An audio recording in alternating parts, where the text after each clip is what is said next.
Hi, my name is Darla Drancon, and I'm going to be giving a demo of the application I made, which is an augmented reality application, and the intended use of this is to enhance learning, specifically learning in computer science. And so there are three main ways which this application can be used to enhance learning. It uses marker-based tracking, and in this implementation it uses QR codes as markers. And the idea is that eventually in textbooks there could be QR codes or similar markers that when scanned would bring up supplementary material to help students. This supplementary material could be a link explaining a concept, a link to a video for a more visual explanation, or a 3D model or some type of augmented material that comes up on the phone to help explain the material.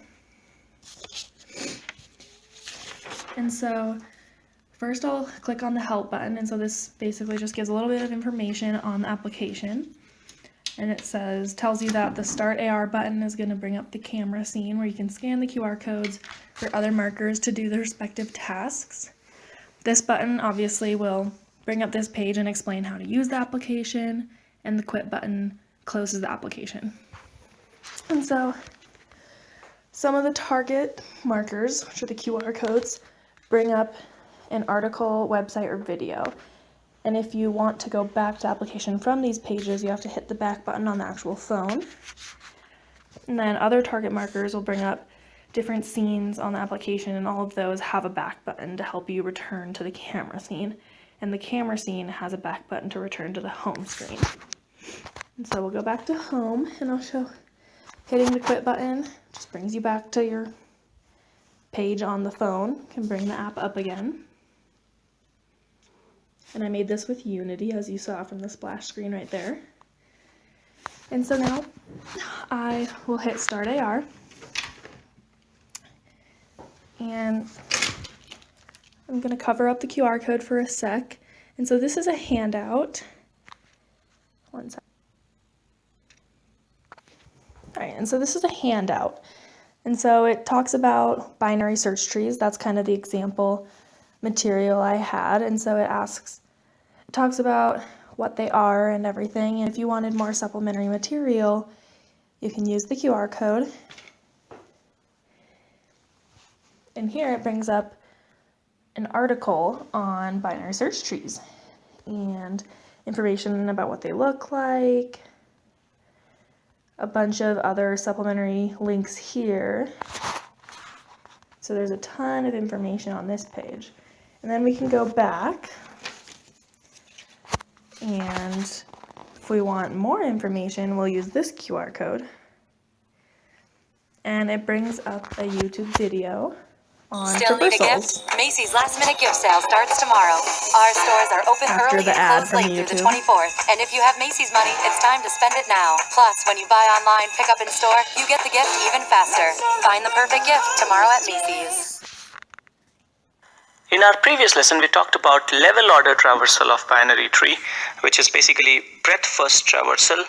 Now in this lesson, we are going to discuss these three depth first algorithms: pre-order, And so that was just a good example of a video that was helpful on how to do traversals, which can be a very visual thing. So it was really helpful to put a video in there for that. And then here we have the homework assignment, like a sample homework assignment on binary search trees.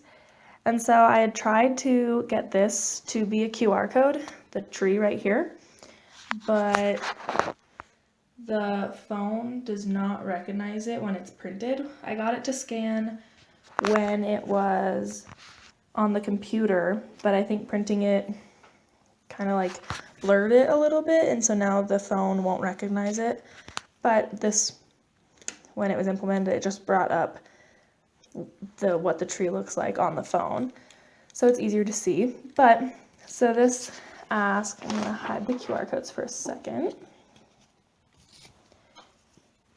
And so this homework assignment says, the first question asks to draw a tree. Draw the tree if you were to add the node 50. And so I can work through it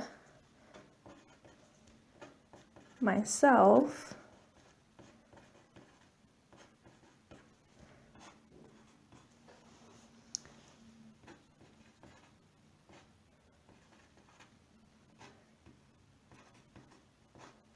and say, okay, I think 50 would go right there on the right side of 47.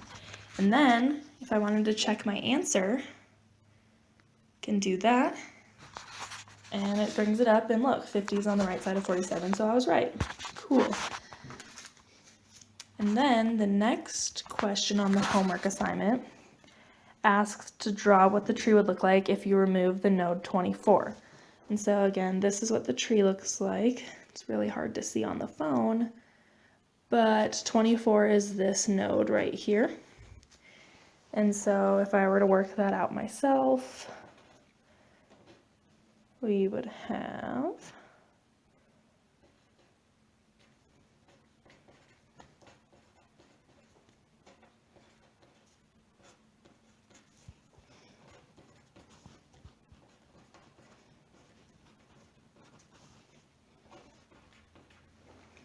okay, so this is what I think it is, and then I can check my answer. Okay, and I was right. Cool. So this is a really helpful way that students would be able to just check their answer. And a really helpful comment I got doing the surveys was that they wish you could interact with the trees more. So if I go back to the tree,